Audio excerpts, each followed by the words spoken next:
నమస్తే, welcome to NSTV news. ముందుగా ముఖ్యాంశాలు. వృద్ధురాలిపై దుండగులు చాకులతో దాడి చేసి ఆభరణాలు ఎత్తుకెళ్లిన ఘటన నవీపేటలో శుక్రవారం సాయంత్రం చోటు చేసుకుంది. గ్రామస్తుల కథనం ప్రకారం నాడాపూర్కు చెందిన కృష్ణాబాయ్ అనే 65 సంవత్సరాల వృద్ధురాలి నుండి ఆమె వద్దకు వెళ్లగానే ఆమెను వెంబడించినటువంటి సదరు ఇంకొక మహిళ ఆమె కళ్లలో కారం కొట్టి చాకుతో బెదిరించి ఆమె మెడలో ఉన్నటువంటి బంగారు చైన్, చెవుల కమ్మలను ఎత్తుకొని వెళ్లడం జరిగింది. దీన్ని గమనించినటువంటి అక్కడే ఉన్న మహిళలు గట్టిగా అరవగా ఆమె పారిపోయింది. అక్కడే ఉన్నటువంటి స్థానిక యువకులు గమనించి పట్టుకోగా ఆమె చేతిలో ఉన్నటువంటి బంగారం మొత్తాన్ని ఇచ్చేయడం జరిగింది. ఆ మహిళ వద్ద చాకును మరియు బంగారాన్ని తీసుకొని సదరు మహిళలను కత్తిని కూడా స్వాధీనం చేసుకోవడం జరిగింది. వెంటనే స్పందించిన పోలీసులు వారిని అదుపులోకి తీసుకున్నారు.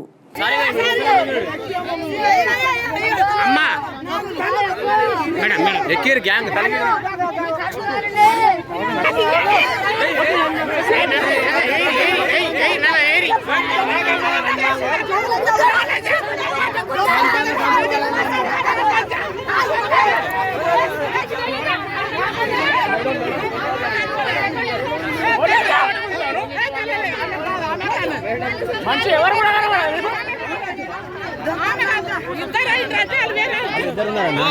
చాకు పట్టుకున్నాము, చాకు కూడా దగ్గర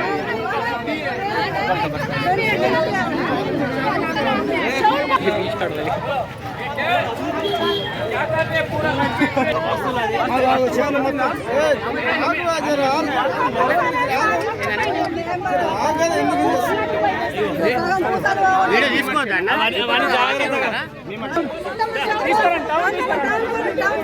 అమ్మ పోయి మంచి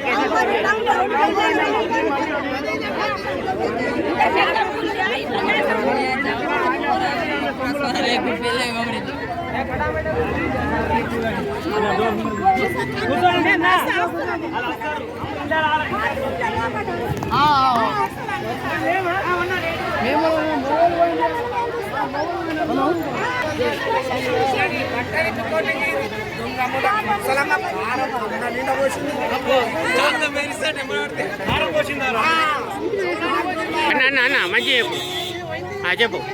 ముసలమ్మకు బంగారం ఉన్నది, 3 తులాలు 4 తులాలు తీగున్నది, పూసలు ఉన్నాయి, గొలుసున్నది. ఆమె బాత్రూమ్కి పోయిందట, ఇద్దరు ఉన్నారట. ఆమె తల్లి బిడ్డలు ఉన్నారట, బిడ్డ బయట ఉందట. ముసలమ్మ లోపలికి పోగానే కారం పొడి పోసి కత్తితోటి కొడిచి అన్ని కూర్చుకున్నది. చెవుడు చేతి తెగింది, ఈడ కారం పోసింది, ఈడంతా తెగిపోయింది. నవీన్ గారు తీసుకో. అది ఎంబడ పడితే వినీత్ గారిది ఎంబడ పడితే రేపు కేసు పెడతాను దీని మీద. అవునా? కేసు పెడతా కేసు ఉల్టా పెడతాం. అమ్మ నువ్వు అమ్మ అది చూపెట్టు. అమ్మ బంగారం మెడి తీసుకురా. అమ్మ బంగారం మెడి తీసుకురా. బంగారం అమ్మ ఎడుపెట్టు.